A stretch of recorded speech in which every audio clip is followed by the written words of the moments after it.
చెట్ల మూలికలు తీసుకోండి. జుట్టుని పెంచే చెట్ల మూలికలు కేవలం 5 రూపాయలకే. జుట్టును పెంచే మూలికలా? కేవలం 5 రూపాయలకా? చూద్దామాగు. సుధాకి జుట్టు పెంచుకోవాలని ఉంటుంది. దానికోసం తను ఏదైనా చేయడానికి రెడీ. ఆ ముసలివాడి దగ్గర నుండి కొనుక్కున్నాక ఈ మూలికలను బాగా నూరాలి. అప్పుడు దాని నుండి మంచి నూనె వస్తుంది. నిద్రపోయే ముందు ఆ నూనెని జుట్టు మొత్తం పట్టించాలి, సరేనా? చెట్ల మూలికలు తీసుకొని సుధా ఇంట్లోకి వెళ్ళి ఆ మూలికల్ని నూరి నూనె తీసి దానిని జుట్టుకి రాసుకొని నిద్రపోతుంది. ఇక మరుసటి రోజు నిద్రలేచి చూడగా తనకున్న కాస్త జుట్టు కూడా ఊడిపోయి ఉంటుంది. సుధా అస్సలు నమ్మలేకపోతుంది. ఆడపిల్లలు పొడుగు జుట్టులోనే బాగుంటారని అంటారు, కానీ సుధాకి చిన్నప్పటి నుండి చిన్న జుట్టే. తనకసలు జుట్టే పెరిగేది కాదు. దానికి తోడు తను చాలా రంగు తక్కువ. కానీ వాళ్ళ అక్క రాధా మాత్రం పొడుగు జుట్టు మరియు తెల్లగా ఉండేది. అందుకని రాధా ఎప్పుడు సుధాని ఏడిపిస్తూ ఉండేది. నువ్వు నా చెల్లివే కాదు, నిన్ను అమ్మా నాన్న రోడ్డుపై నుంచి తీసుకొచ్చారు, లేదంటే ఇంత నల్లగా ఎలా ఉంటావు? ఆ మాటలకి సుధా ఎప్పుడూ ఏడ్చేది. అమ్మా నాన్న చూడండి రాధా ఏమంటుందో. రాధా సుధాల తల్లి ఇలా అంటుంది. ఎందుకు ఏడుస్తున్నావు సుధా? రాధా తప్పేమనలేదుగా. నువ్వు నల్లగా ఉంటావు, నీకు జుట్టు కూడా లేదు. నేను ఇలాంటి కూతుర్ని కావాలనుకోలేదు. సుధా తండ్రికి కూడా తనంటే ఇష్టం ఉండదు. సుధాని ఎప్పుడూ అందరూ ద్వేషించేవారు. అలానే పెరిగింది సుధా. రోజూ రాత్రి తను ఏడుస్తూ భగవంతుడికి ప్రార్థించేది. దేవుడా, ఏదో ఒకటి చమత్కారం చేసి నా కాళ్ళ వరకు జుట్టుని ప్రసాదించు ప్లీజ్ దేవుడా. ఆ తర్వాత రాధా సుధాలు పెరిగి పెద్దవుతారు. ఈరోజు సుధాని చూసుకునేందుకు పెళ్లివారొస్తున్నారు. సుధా అద్దం ముందు కూర్చుని తయారవుతూ ఉంటుంది. పెద్దయ్యా కూడా తనకి జుట్టుండదు. తనని తాను అద్దంలో చూసుకుంటూ ఉండగా ఆలోపే తల్లి వచ్చి తిట్టడం మొదలుపెడుతుంది. ఇక్కడిలా కూర్చునుంటే ఏమవుతుంది? త్వరగా కానీవే, లేదంటే ఈ పెళ్ళికొడుకు కూడా చేజారిపోతాడు. అప్పుడు రాధా వచ్చి ఇలా అంటుంది. అమ్మా, మీరు నాకంటే ముందు ఈ దయ్యానికెందుకు పెళ్లి చేయాలనుకుంటున్నారు? రాధా, ముందు ఈ రాక్షసిని వదిలించుకోవాలి, లేదంటే తర్వాత దీన్నెవరు పెళ్లి చేసుకుంటారమ్మా? దీన్ని వదిలించుకున్నాక నీకు మంచి ధనవంతుల అబ్బాయిని వెతికి తెస్తానమ్మా. అమ్మా, ఎందుకు నన్ను ఇంతలా ద్వేషిస్తున్నారు? నేను మీకేం చేశానమ్మా? నీకు జుట్టు లేదు సుధా, పైగా నల్లగా ఉంటావు. నీకు నా చెల్లిగా ఉండే అర్హతే లేదు. చీచి. సుధా చాలా బాధపడుతుంది. తను జీవితాంతం ఏడుస్తూనే ఉంటుంది. అవినాష్ అనే అబ్బాయి సుధాన్ చూసుకోవడానికి వస్తాడు. తల్లి చెప్పినట్టు రాధా తన గదిలోనే కూర్చునుంటుంది. ఎందుకంటే తల్లి ఇలా అంటుంది. తల్లి, నువ్వు గదిలోనే ఉండు, లేదంటే అబ్బాయి వాళ్ళు సుధతో పెళ్లి కొప్పుకోరు. ఇక అవినాష్తో సుధాకి పెళ్లి కుదురుతుంది. కానీ వాళ్ళకి చాలా ఎక్కువ కట్నం ఇవ్వాల్సొస్తుంది. ఆ విషయంపై కూడా తల్లి సుధాని తిడుతూ ఉంటుంది. సుధా మనసులో ఇలా అనుకుంటుంది. నాకు నా ఇంట్లోనే ప్రశాంతత లేదు, కనీసం అత్తారింట్లో అయినా సంతోషంగా ఉంటాను. సుధాకి పెళ్ళైపోతుంది. పెళ్ళైన రోజే అవినాష్ రాధాని ఫస్ట్ టైం చూస్తాడు. చూడగానే తనతో ప్రేమలో పడిపోతాడు. అరే, నేను తనని ముందెందుకు చూడలేదు? ఎంత తెల్లగా ఉందో, పొడుగు జుట్టు కూడా ఉంది. ముందు తనని కలిసి ఉంటే నాకు ఈ దయ్యంతో పెళ్లి జరుగుండేదే కాదు. కానీ ఇప్పుడేం చేయగలరు? సుధా అవినాష్తో కలిసి అత్తారింటికి వెళ్ళిపోతుంది. ఇక అత్తారింట్లో అడుగు పెట్టగానే సుధా అత్తగారు సుధాకి ఇంటి పని మొత్తం అప్పచెప్తుంది. కిచెన్లోకి వెళ్ళి గిన్నెలని తోమేయ్, ఆ తర్వాత వంట చేసి ఇల్లంతా శుభ్రం చేసేయ్. నిన్ను ఇంటికి కోడలిగా కేవలం పనులు చేయడానికి మాత్రమే తెచ్చుకున్నావు, మర్చిపోకు. అలాగే అత్తయ్య, నేను మర్చిపోను. సుధా అలసిపోకుండా పనులు చేస్తూనే ఉంటుంది. భర్త అత్తగారు తన జుట్టును చూసి నవ్వుతూ ఉంటారు. దీని జుట్టు నా జుట్టు కంటే చిన్నగా ఉంది. ఇది అచ్చం పని మనిషిలానే ఉందిరా. అవును, ఖర్చు లేని పని మనిషి. అవినాష్ అలా ఏడిపిస్తూనే ఉంటాడు. ఇక ఒకరోజు అతను రాధాని కలుస్తాడు. రాధా తన జుట్టుని అందాన్ని చూసుకుని చాలా అహంకారంగా ఉంటుంది. అవినాష్కి రాధా అంటే ఇష్టం. ఇక రాధా కూడా అవినాష్ని ఇష్టపడుతుంది. ఒకరోజు అవినాష్ మరియు రాధా పెళ్లి చేసేసుకుంటారు. రాధా అవినాష్తో కలిసి ఇంటికొస్తుంది. అది చూసి సుధా షాక్ అవుతుంది. రాధా, నువ్వు నాకింత అన్యాయం ఎలా చేయగలిగావు? నా భర్తని పెళ్లి చేసుకున్నావా? నోరు ముయ్యవే. అవినాష్ నిన్నసలు ఇష్టపడట్లేదు. తను కేవలం నన్ను ప్రేమిస్తున్నాడు. అయినా ఇలాంటి జుట్టు లేని పిల్లని ఎవరు ప్రేమిస్తారు? నాకైతే పొడుగు జుట్టు అమ్మాయిలే ఇష్టం. సుధా మౌనంగా ఏడుస్తూ ఉంటుంది.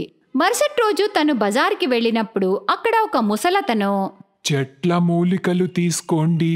జుట్టుని పెంచే మూలికలు కేవలం 5 రూపాయలకే. జుట్టుని పెంచే మూలికలా? కేవలం 5 రూపాయలకేనా? చూద్దాం. సుధాకి జుట్టు పెంచుకోవాలనుంది. దానికోసం తాను ఏదైనా చేస్తుంది. ఆ మనిషి నుంచి చెట్ల మూలికలు కొనుక్కుంటుంది. అప్పుడు అతను, ఈ చెట్ల మూలికల్ని బాగా నూరు. అలా నూరితే మంచి నూనె వస్తుంది. ఆ నూనెని నిద్రపోయే ముందు జుట్టుకు పెట్టుకోవాలి. సుధా మూలికలు తీసుకుని ఇంటికి వెళ్తుంది. రాత్రి అందరూ నిద్రపోయాక సుధా మూలికలు నూరి నూనె తీసి జుట్టుకి పట్టించుకుని నిద్రపోతుంది. మరుసటి రోజు నిద్రలేచి చూసేసరికి తలపై ఉండే కాస్త జుట్టు కూడా పోతుంది. అప్పుడు తను ఏడుస్తూ, ఏంటిది, ఉన్న కాస్త జుట్టు కూడా పోయింది, ఇప్పుడు నేనేం చేయను? సుధా ఏడుస్తూ ఉంటుంది. ఇక తనని ఆ పరిస్థితిలో రాధా, విమ్లా, అవినాష్ చూస్తారు. ఏంటిది, నీకు మొత్తానికే గుండైపోయిందా? చిచి, నీ మొహం అస్సలు చూడలేకపోతున్నాను. సుధా, నువ్వు వెళ్ళిపో ఇక్కడి నుండి. నువ్విక్కడ ఉండాల్సిన అవసరం లేదు. నువ్వు ఇంట్లో ఉంటే ఇంటి పరువు పోతుంది. అందరూ కలిసి సుధాని ఇంటి నుండి తరిమేస్తారు. సుధా ఏడుస్తూ ఒక అడవిలోకి వెళ్తుంది. అడవిలో తను ఒక చెట్టు కింద కూర్చుని ఏడుస్తూ ఉంటుంది. ఆ చెట్టుపై ఒక పక్షి ఉంటుంది. ఆ పక్షి ఏడుస్తున్న సుధాని చూసి, ఎందుకు ఏడుస్తున్నావు? సుధా ఆ పక్షికి జరిగిందంతా చెప్తుంది. ఏడవకు, మనుషులు చాలా వరకు చెడ్డవాళ్లే ఉంటారు. అందుకే మేము అడవిలో ఉంటాము. ఇక్కడ అన్నీ ఉంటాయి. పెద్ద పెద్ద రోగాలకి మందులున్నాయి. ఇక్కడ ఒక పండుంది. దాని నుంచి రసం తీసి తలపై పూసుకుంటే జుట్టు పెరుగుతుంది. నిజమా? ఆ పండు ఎక్కడ దొరుకుతుంది? నేను తీసుకొస్తాను. ఆ పక్షి కాసేపట్లోనే సుధాకి పండు తెచ్చిస్తుంది. ఆ పండు నుంచి రసం తీసి సుధా తలపై పూసుకుంటుంది. అంతే, తనకి చాలా పెద్ద జుట్టు వస్తుంది. తల నుంచి కాళ్ల వరకు వస్తుంది. ఒత్తైన నల్లటి పొడుగు జుట్టు. అప్పుడు సుధా పక్షితో, ఓ మంచి పక్షి, నీకు చాలా చాలా ధన్యవాదాలు. నేను ఈ పండు రసాన్ని ఎవరికైతే జుట్టు లేదో ఆ అమ్మాయిలకి అమ్మాలనుకుంటున్నాను. వాళ్ళు కూడా నాలాగే కష్టాలు పడకుండా ఉండాలి. సుధా అక్కడి నుంచి వచ్చి ఆ పండు రసాన్ని అమ్ముతూ ఉంటుంది. ఒకరోజు అవినాష్ రాధా చూసి, నువ్వు సుధాయేనా? అవును, ఎందుకు? అరే వా, నీకింత పొడుగు జుట్టు ఎలా వచ్చింది? ఈ పండు రసం తీసి తలకి రాసుకుంటే వచ్చింది. నువ్వు చాలా అందంగా ఉన్నావు. నువ్వు నాతో కలిసి మన ఇంటికి వస్తావా? అదంతా చూసి విని రాధాకి చాలా కోపం వస్తుంది. తను ఆ పండు రసం తీసుకుని బాటిల్ మొత్తం తన తలపై పోసుకుంటుంది. కానీ దాని ప్రభావం రివర్స్ అవుతుంది. జుట్టంతా పోయి గుండైపోతుంది. ఏంటిది, నాకు గుండైపోయిందా? మంచి పని అయింది. స్వార్థానికి ప్రతిఫలం ఇదే. నువ్వు నన్ను చిన్నప్పటి నుండి ప్రశాంతంగా బ్రతకనివ్వలేదు. ఇప్పుడు ఎలా అనిపిస్తుంది? అవినాష్, నేను పనికిరాని వాళ్లతో ఉండాలనుకోవట్లేదు. నువ్వు నీ భార్యతోనే ఉండు. రాధా అహంకారం మట్టిలో కలిసిపోతుంది. ఇక అవినాష్ కి కూడా గుండు రాధాతోనే ఉండాల్సి వస్తుంది. ఆ పండు రసం అమ్ముతూ సుధా చాలా ధనవంతురాలైపోతుంది. అంతటా తన జుట్టు గురించి చర్చలు జరిగి ఫేమస్ అయిపోతుంది. ఇక తను హాయిగా జీవిస్తుంటుంది.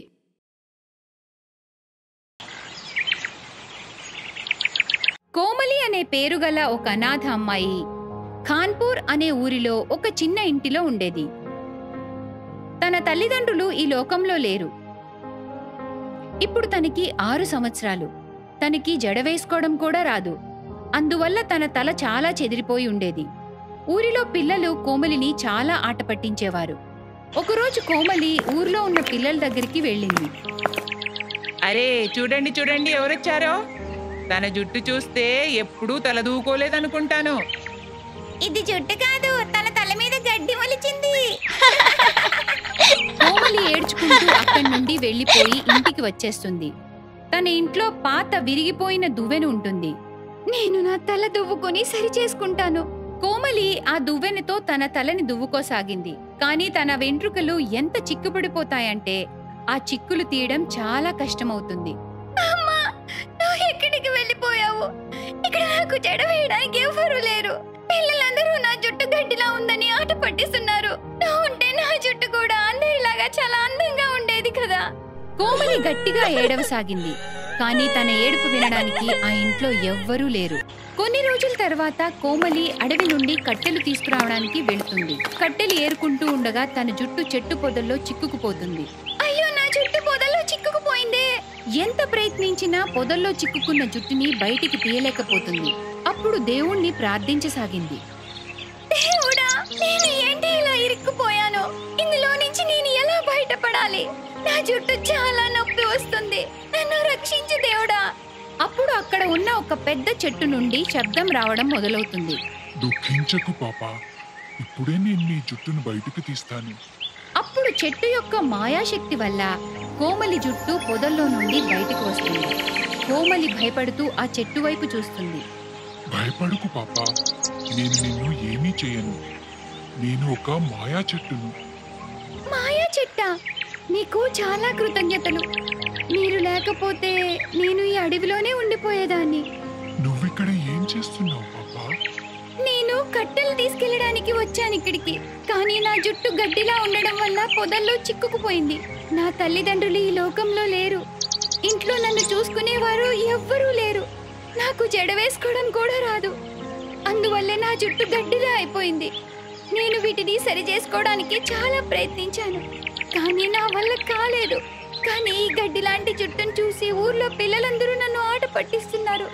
ఇలా చెప్తూ ఉండగానే కోమలి కన్నీటిపరమైంది. ఇప్పుడు నిన్ను ఎవరూ ఆట పట్టించరు. అప్పుడు ఆ చెట్టు తన మాయాశక్తితో కోమలి జుట్టుని బంగారు జుట్టుగా మార్చేస్తుంది. అరే, నా జుట్టు బంగారు జుట్టు అయిపోయింది. కోమలి తన బంగారు జుట్టును చూసి చాలా సంతోషించింది. ఇప్పుడు నీ జుట్టు బంగారు జుట్టు అయిపోయింది. నీ జుట్టు ఈ ప్రపంచంలో అందరికంటే అందమైన జుట్టుగా మారిపోయింది. ఇప్పుడు ఎవ్వరూ నీ జుట్టుని గడ్డి జుట్టు అని ఏడిపించరు. ఆ తరువాత కోమలి ఇంటికి వచ్చేస్తుంది. దారిలో తనను ఎవ్వరు చూసినా తన బంగారు జుట్టును చూసి ఆశ్చర్యపోతారు. ఊళ్ళో వాళ్ళు ఇలా మాట్లాడుకోసాగారు. అరే చూడు చూడు, బంగారు జుట్టు ఉన్న అమ్మాయి ఎంత అందంగా ఉందో. అరే, ఇది కోమలి కదా? దీని జుట్టు గడ్డిలా ఉండేది, ఇప్పుడేంటి ఇలా అందంగా అయింది? ఊరంతా కోమలి బంగారు జుట్టు గురించే మాట్లాడుకోసాగారు. కోమలి కూడా తన బంగారు జుట్టును చూసుకుంటూ చాలా మురిసిపోయింది. ఊర్లో పిల్లలందరూ కోమలి బంగారు జుట్టు రహస్యమేమిటో అడిగేవారు. ఇలా కాలం గడుస్తూ ఉంది. కోమలి యుక్త వయసుకు వచ్చింది. బంగారు జుట్టుతో కోమలి చాలా అందమైన అమ్మాయిగా తయారైంది. ఒకరోజు పక్క రాజ్యం రాజు కాన్పూర్లో ఉన్న ఒక అడవిలోకి వేటకి వచ్చాడు. వేటాడుతూ రాజు తన సైనికుల నుంచి దూరంగా వెళ్ళిపోతాడు. అప్పుడు రాజుకు ఒక జింక కనపడుతుంది. ఆ జింకతో తన పిల్ల కూడా ఉంటుంది. అప్పుడు రాజు వాటిని వేటాడడానికి వాటి వెనకాలే పరిగెడతాడు. లేడిపిల్ల తన పిల్లను తీసుకుని పారిపోసాగింది. కానీ లేడిపిల్ల పొదల్లో చిక్కుకుపోయి పరిగెట్టలేకపోతుంది. తన పిల్ల పొదల్లో చిక్కుకుపోవడంతో జింక కూడా అక్కడే ఉండిపోతుంది. ఇదంతా రాజు చెట్టుచాటు నుండి చూస్తూ ఉంటాడు. ఎక్కడికి వెళ్తావు నీ పిల్లని వదిలి? ఇప్పుడు చెప్తా నీ సంగతి. ఇంతలో సడన్ గా కోమలి అక్కడికి వస్తుంది. కోమలి ఆ జింక పిల్లను చూసి పొదల్లో నుండి బయటికి తీయసాగింది. ఏం భయపడకు, నీకేం కాదు. నేను నిన్ను ఏమీ చేయను. నీకు సహాయం చేయడానికే వచ్చాను. అప్పుడు రాజు చూస్తాడు. బంగారు జుట్టుతో ఉన్న ఒక అమ్మాయి జింక పిల్లను కాపాడుతూ ఉంది. రాజు ఆ బంగారు జుట్టును చూస్తూనే ఉండిపోతాడు. ఇంత అందమైన బంగారు జుట్టు? ఎవరు ఈ అమ్మాయి? ఇంత అందమైన బంగారు జుట్టుతో ఉన్న ఈ అమ్మాయిని నేను ఇప్పటి వరకు చూడలేదే. అలా ఆలోచిస్తూ రాజుకు ముందుకు సాగాడు. అక్కడికి వెళ్లి చూడగానే జింక తన పిల్లతో అక్కడ ఉండదు. మరియు ఆ బంగారు జుట్టు ఉన్న అమ్మాయి కూడా కనపడదు. అరే, ఎక్కడికి వెళ్ళిపోయింది ఆ అమ్మాయి? ఇప్పటి వరకు ఇక్కడే ఉంది కదా. కొద్దిసేపటి తర్వాత సిపాయిలు అక్కడికి చేరుకుంటారు. అప్పుడు రాజు తన సిపాయిలతో ఇలా అంటున్నాడు. ఇప్పుడే నేనిక్కడ బంగారు జుట్టుతో ఉన్న ఒక అమ్మాయిని చూశాను. ఆ అమ్మాయి జుట్టు బంగారు రంగులో ఉంది. చాలా అందంగా ఉంది. వెళ్ళి ఊరంతా వెతకండి. ఆ అమ్మాయి ఎవరో తెలుసుకురండి. అప్పుడు ఆ సిపాయిలు ఊర్లోకి వెళ్లి ఊళ్ళో వాళ్ళని ఇలా అడుగుతున్నారు. ఈ ఊరిలో బంగారు జుట్టు గల అమ్మాయి ఉన్నదా? మా రాజావారు ఆ అమ్మాయిని కలవాలనుకుంటున్నారు. ఆహా, మా ఊరి అమ్మాయి కోమలిది బంగారు జుట్టు. ఆ అమ్మాయి ఎదురుగా ఉండే చిన్న ఇంట్లో ఉంటుంది. సిపాయిలు రాజు దగ్గరికి వెళ్లి కోమలి ఇంటికి రాజును తీసుకొస్తారు. రాజు ఆ చిన్న ఇంటి ముందుకు వెళ్లి నిలబడి ఇలా పిలుస్తున్నాడు. ఎవరైనా ఉన్నారా? రాజు పిలుపు విని కోమలి బయటికి వస్తుంది. తన ఇంటి బయట రాజు నిలుచుని ఉంటాడు. చెప్పండి. రాజు కోమలిని చూస్తూనే ఉండిపోతాడు. బంగారు రంగు జుట్టుతో కోమలి చాలా అందంగా ఉంటుంది. ఎంత అందమైన జుట్టు, అంత అందమైన రూపం. ఈ అమ్మాయే నా భార్య. మీ తల్లిదండ్రులను పిలవండి. వారితో ఒక ముఖ్యమైన విషయం మాట్లాడాలి. తన ఇంట్లో ఎవ్వరూ లేరని కోమలి చెప్తుంది. తను ఒంటరిగా ఉంటుందని, తన తల్లిదండ్రులు ఈ లోకంలో లేరని చెబుతుంది. రాజు కోమలికి తన గురించి చెప్తాడు. నేను సూరత్ రాజ్యానికి రాజును. ఇక్కడికి వేటకు వచ్చాను. నేను నిన్ను అడవిలో చూశాను. నువ్వు కాపాడిన ఆ జింక పిల్లను నేను వేటాడవలసింది. కానీ నీ బంగారు రంగు జుట్టును చూసి నేను చూస్తూనే ఉండిపోయాను.